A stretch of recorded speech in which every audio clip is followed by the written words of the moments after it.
briefing room. US President Donald Trump is speaking. Very unexpected, but incredibly acted upon by Secret Service and law enforcement. And this was an event dedicated to freedom of speech that was supposed to bring together members of both parties with members of the press.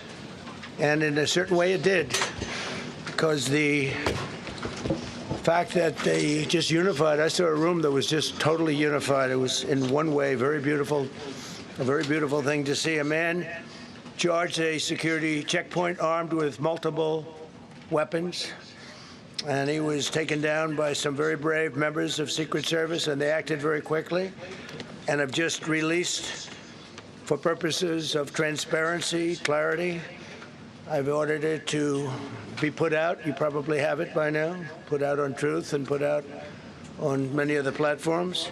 A tape showing the violence of this thug that attacked our Constitution, and also showing how quickly Secret Service and law enforcement acted on our country's behalf.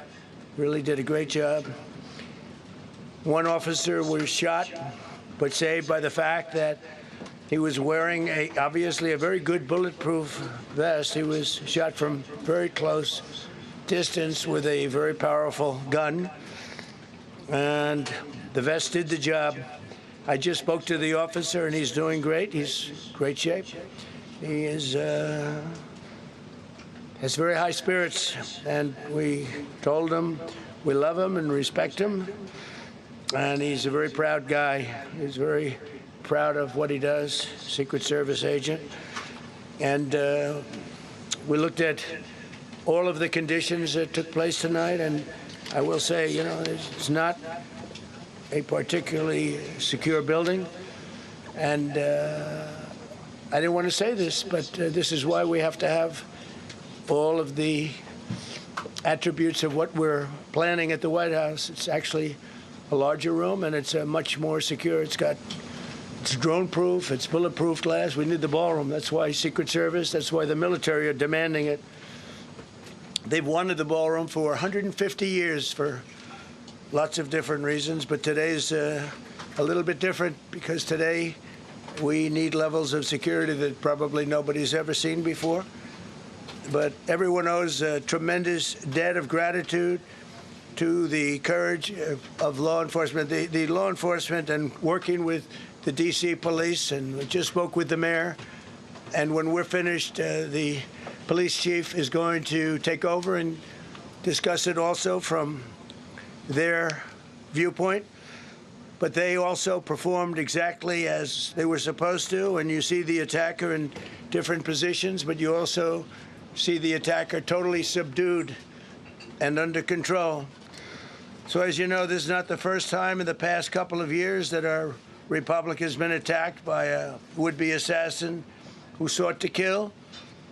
In Butler, Pennsylvania, less than 2 years ago, you all know that story. And in Palm Beach, Florida, a few months after that, we came close. We really had, again, we had some great work done by law enforcement.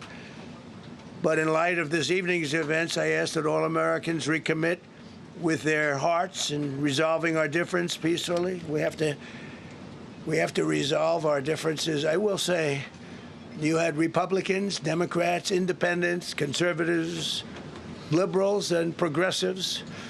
Those words are interchangeable, perhaps, but maybe they're not. But yet everybody in that room, big crowd, record-setting crowd. There was a record-setting group of people.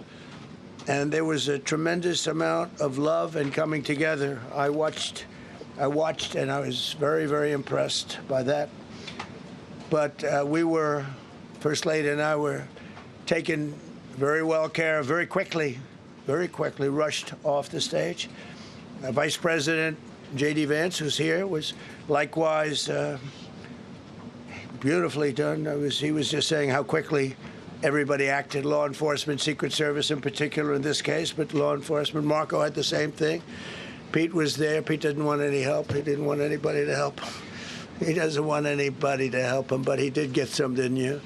And I think you also said that it was very impressive.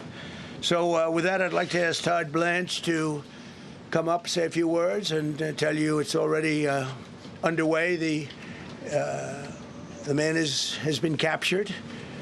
They're going to his apartment. I guess he lives in California, and he's a sick person, a very sick person. And we don't want things like this to happen. I think it's very important that I say, though, and I told the representatives of the evening, they did such a beautiful job. It was such a beautiful evening. And again, they're talking about free speech in our Constitution. That's what it's all about, not just White House correspondence. It was really based on free speech in our Constitution. But I said very importantly that we'll do it again within the next 30 days, and we'll make it bigger and better and even nicer. So I just want to thank everybody that was involved. I also want to thank the press, the media. You've been very responsible in your coverage. I will say I've been seeing what's been out, and you've been very responsible. So, Todd Blanche, I'd like to say a few words, and then we're going to have cash. And then you're going to go on. We can ask, I guess we can take a couple of questions. I want to thank the First Lady that was a rather traumatic experience for her. There was a lot of action taking place up there very quickly. But again, the response time was really incredible. And we're going to reschedule. We're going to do it again. We're not going to let anybody take over our society. We're not going to cancel things out because we can't do that. We wanted to stay tonight. I will tell you, I fought like hell to stay. But it was protocol. They said, please, sir, because they didn't know there was a lot of action going on, and they didn't know could there be probably a lone shooter, but we'll find out. We'll find out very quickly. They have it very well under control. So I want to thank everybody very much.